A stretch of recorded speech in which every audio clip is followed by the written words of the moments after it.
कबीर भगवान वहां पर आ जाते हैं। कैमरलिंग कहता भगवान खाना खाओगे महात्मा जी? भाई भूख तो लाग रही है, मैं अभी बनवा के लाता हूँ। ठहरिए महाराज जी, या तो बिरानी से अब मारी को ना को देखो, अब मारी को ना को देखो खूजा महाराज, मैंने रोटी नहीं मिलेगी सामने, हम गरीब बहुत से, पर खाना आपके लिए मैं जरूर लाऊंगा। मेरी माँ बहुत अच्छी से, एक वो बेरा पटियाना को रहा चलता महात्मा रहे गमते बना जाइए। मैं बोला भाई जल्दी आइए, भूख लगी हुई है। हकीब आया महाराज जी, घर आया, अपनी माँ से कहने लगा, अरे माँ अखा बेटा क्यों कर आ गया दोपहरी में, कि ऐसे ऐसे महाराज जी है, क्या चलते हैं, भूख बहुत लाग रही है।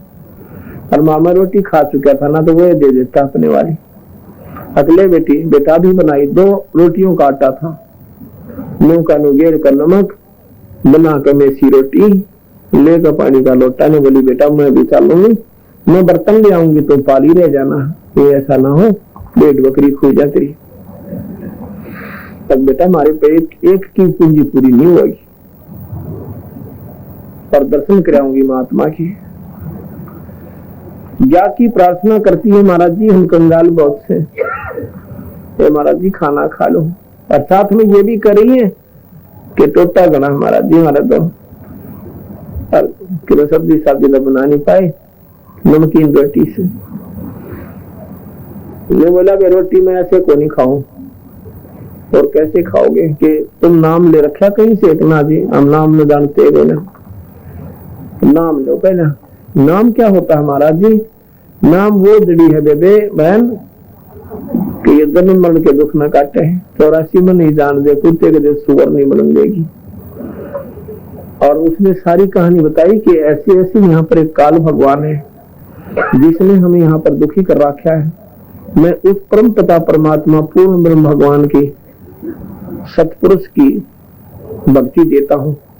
उससे क्या होता है महाराज कि यहाँ तो धन गना मिल जाओ, या तो जो चाहोगे वो हो जाएगा, आपका सारे ठाठ हो जाएंगे, और साथ में फिर आपका दोबारा जन्म नहीं होगा, सतलोक चले जाओगे। वहां पर अपना देश है जहां से हम सब आए हैं। सारी कहानी काफी लंबी विस्तार से बताई। ये बोली महाराज जी हमारा टोटा दूर हो जाएगा। अब यह पक्की बात है, निर्धन धन ही मांगा करे और कुछ नहीं मांगता। अंधा ने आंखें की चिंता हो, सब भगवान ने वो दिखने लग जा, भाई रोटी बचे में एक मिल जाओ 2 मिलती नहीं। संतान ही मांगता है, कोई आदमी अपनी काया का ही निवारण मानता है, अस्वस्थ स्वस्थता मांगता है, बेरोजगार मांगता है। महाराज जी हमारा धन हो जाएगा, अगले खूब हो जाएगा, पर नाम लेना पड़ेगा। अब ले लूंगी, दोनों माँ बेटा उपदेश लो। और फिर ये बकरीद ईद नहीं मनानी जो तुम करते हो, ना कोई जीव हिंसा करनी, और ना ये रोजे राज्य रख ले, तब बने तो रहिए बन जाओ मुसलमान। अभी हम तो मुसलमान है कि मुसलमान बनो। फिर मुसलमान जो मांस छुए नहीं और मांस खावे तो बोला, वो मुसलमान नहीं कहलाता। मुसलमान वो है जो किसी भी कीड़ी में भी ना मारे और आत्मा नहीं दुखावे। बीड़ी शराब मांस तमाकू छू अभी कोई ना, मांस कर लो अभी ना जा, वो मुसलमान होता है और परमात्मा को दिन रात याद रखे। आखा महाराज जी साची आप तो ठीक हो। दोनों ने नाम ले लिया। महाराज जी खाना खाने लगे, एक रोटी खाई।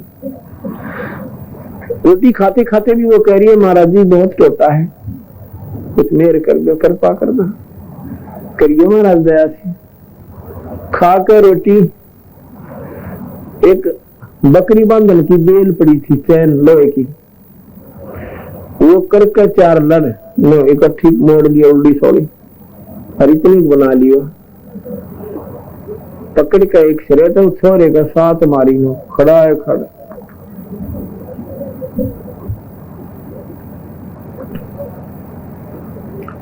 सात मारी, फिर लात मारे और मुक्के मारे। बुढ़िया ने सोचा ये कोई पागल आदमी से, ये तो पागल आदमी है और इसका तो शरीर उठ गई। छोरा कूट गिरा बता। मैं बोली महाराज जी कि गलती कर दी बच्चे ने, हक नहीं माई, तेरे बेटे का 7 पीढ़ी का राज दे दिया। ये जो साकर मारी है ना 7 कि ये इकट्ठी करके बेल, तेरे बेटे को 7 पीढ़ी का राज बख्श दिया, तेरी 7 पीढ़ी राज करेगी।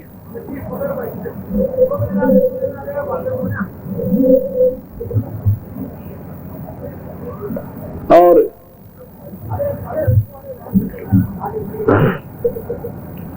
सात पीढ़ी का राज तेरे बच्चे को दे दिया।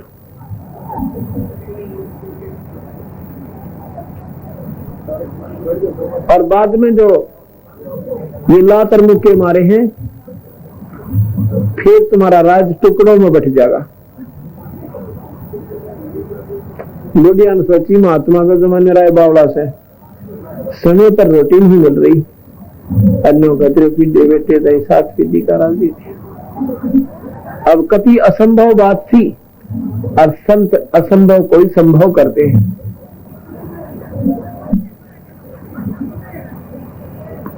असंभव कोई संभव करते हैं, अनहोनी को होनी करते हैं।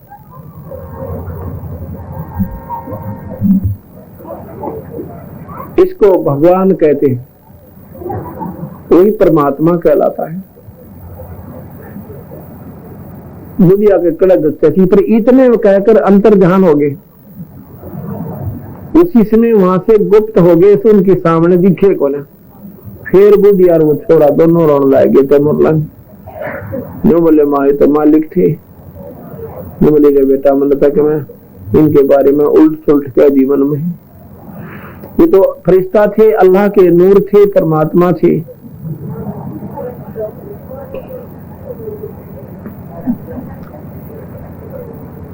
ये अपने घर चली जाती है, लड़का अपनी बकरियों के पास रहता है।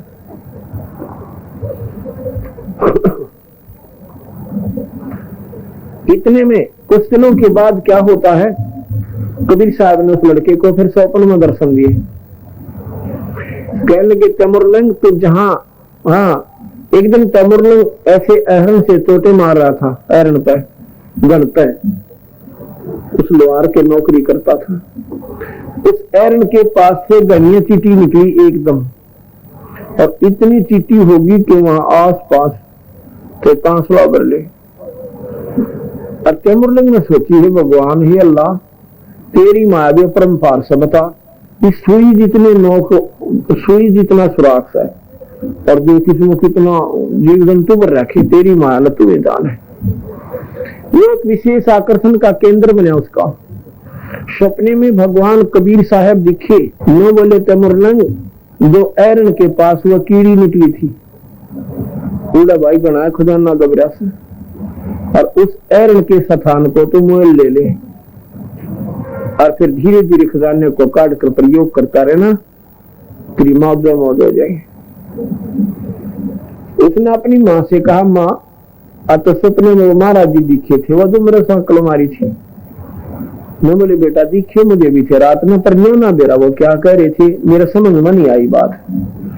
मेरे आई माँ समझ में, उसने कहा कि ऐसे ऐसे सहरन के पास जहां मैं चोट मार जाता हूँ ना, सहरन पे लड़की तो सेवा करता हूँ, उसके नीचे ने कहीं बना खजाना दब रहा था भाई, दब रहा है, और उसको तुम मोल ले ले उस स्थान को। मैंने ये भी कहा भगवान मैं मोल क्यों कर ले लो, हमारे घर पैसे तो कोई नहीं। महाराज ने कहा था ये मेरा काम है, तुम एक बार बात करके देखना उससे।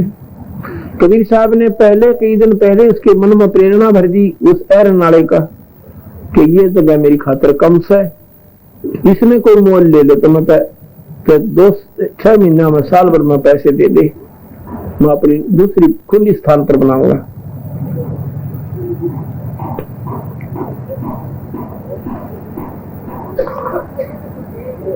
तुमने बोला बेटा तुम कर बात करके देख ले, हो सके भगवान चाह सो कर दिया करे, क्यों दे रहा उसके समझ में आ जा, मान ले।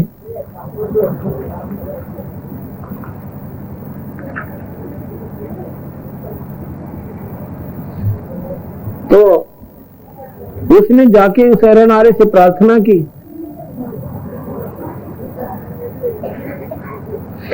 प्रार्थना की कि भाई हम गरीब आदमी हैं, अगर आप ये एरन वाली स्थान हमने दे दो, हम अपना गुजारा खातिर इसमें एरन ला लिया। नहीं बोला भाई पैसे कट दोगे तुम, तब पैसे दे देंगे तेरे 6 महीने, अगर नहीं दिए तो नहीं दिए तो तेरे वापस दे दूंगा। अपनी जमीन ले लिए, नहीं लिखवा ले हमारे पे।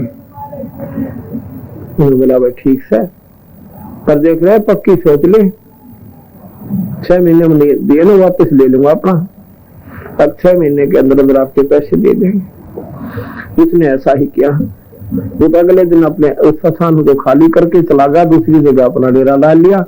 उन माँ बेटिया ने तालाब में तो जोड़ में डले ला के और अच्छी ऊंची रीत बना ली, लीप लाप कर उसके ऊपर झोपड़ी डाल ली। फिर रात्रि के समय उसको खोदा, इतना लवाए तो माल पड़ा उसमें तो थोड़ा सा काट लिया, 1 मटके का। बकरी लिया गनिए, हफ्ते पाछे बेच दी, फिर लिया फिर बेच दी, फिर लिया फिर बेच दी। 2-3 महीनों के अंदर गांव वाले सोचे भाई तेरे इसका तो व्यापार ने पहुंचा पकड़ लिया, ये तो मालो माल हो गया। कभी पैर नाले के पैसे भी दे दिए। अब उसने क्या सोचा, वो बात फिर याद आई है, भगवान में राजा बन जा। और इस राजा ने जो हमारी बान की इज्जत का गाक बना, हमारी बहन को उठा ले गया, इसमें कुटूंगा। अब उसके वो चक्कर बन गया। लोहार था, आप तलवार बनाई, ढाल बना ली, और फिर जंगल में जाकर बहुत दूर जंगल को खाली सुथान सा देख कर उसमें अपना वो पैरन गाल लिए। वहां पर 2-4 लोहार किराए पे दे दिए अपने जान पहचान सी के। उनको बोला तुमने इतना किराया दूंगा, जो कि बहुत ज्यादा था, और तुम तलवार और ढाल बना दो। गांव के बेरोजगार से बालक जवान से बुला लिए, उनको सबको ट्रेनिंग दे। देख भाई अपने गांव की, और भाई बताऊं मैं राजा बनूंगा और तुम मेरे सैनिक बन जाओ, और उसने राजा ने गढ़ाएंगे। तो बोले हम ठीक सब तेरे साथ हैं, और भाई हमने घर के रोज करना आने दे, तुम्हारे को मैं 1 रुपया महीने का दिया करूंगा।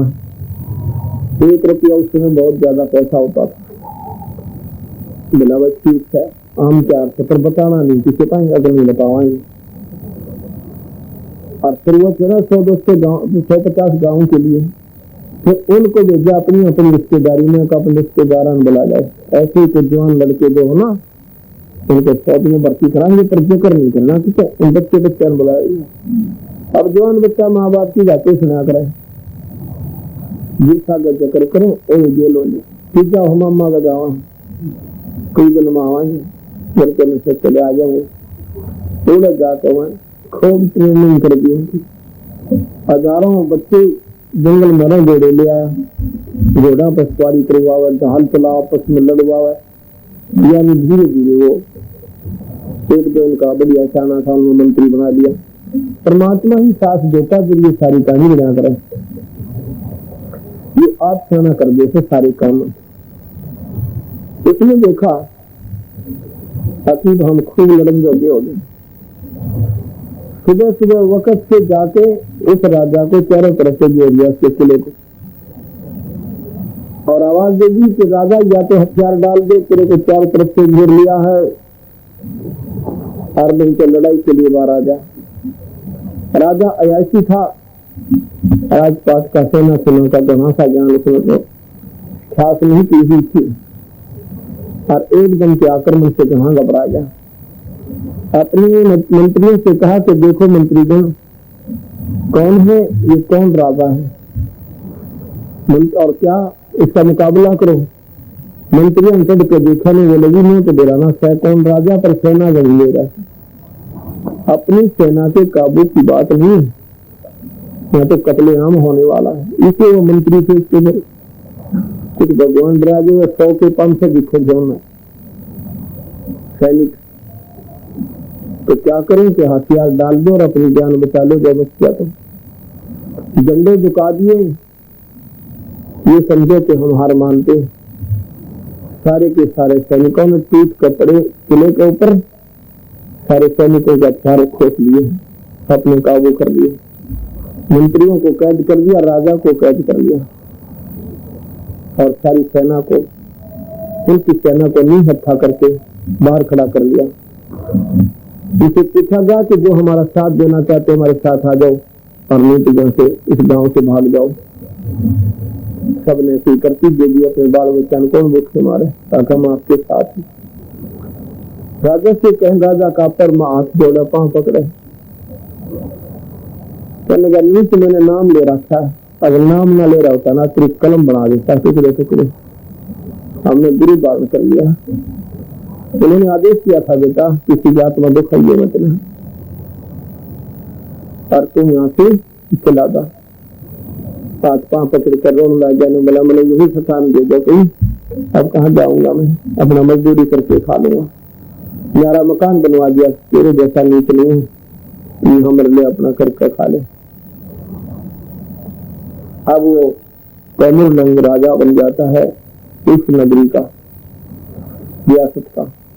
अपनी सेना, राजा वाली सेना लेकर के दूसरे राजा पर आक्रमण कर गया। हिंदुस्तान छोटे छोटे टुकड़ों बटा हुआ था। तैमूरलंग में लड़ाई करने की आवश्यकता नहीं पड़ी, ये कुदरत का खेल है। अपने आप सब घबरा गए कि तो बहुत तगड़ा लड़ाकू है, बंदी छुड़ता नजदीक जी सारे, और फलानी सेना जिसने साथ ले ली, दूसरे राजा की भी सेना साथ ले ली, और वो तो एकदम तब्बड़ तोड़ान लग जाता। सभी राजाओं ने आसपास ने लिख कर भेज दिया, हम हार स्वीकार करते हैं, हार स्वीकार करते हैं तो इसका कर भी राजा को देना होता है। इसमें कहते हैं गिने गिनावे दिल्ली के बादशाह तैमूरलंग हो जाते हैं। तैमूरलंग का इतिहास उठाकर देखो कि सबसे पहला बादशाह है जो कि इतने निम्न घर से, एक गरीब घर से उठकर राजा की पदवी को पाया। ये कबीर भगवान का आशीर्वाद और अपनी समर्थता का प्रमाण दिया। तैमूरलंग से औरंगजेब तक इस 7 पीढ़ी में राज किया। इसके बाद इसका राज छोटे छोटे टुकड़ों में औरंगजेब के बाद बट गया था। हिंदुस्तान का राज दिल्ली का बादशाह नहीं रहे, छोटे छोटे टुकड़ों में बट गया था। अब देखो इस परमात्मा कबीर भगवान की मेल, नाम दिया, राज दिया और धन दिया और मुक्ति की चौथी मुक्ति परमात्मा को पाया, सतलोक में भेज दी आत्माएं। यहाँ पर आम और गुठलियों के दाम दोनों काम से भगवान कबीर साहब के दरबार में जनता ये बदन ले ले, कोई का कष्ट हो उसको भी दूर करते हैं।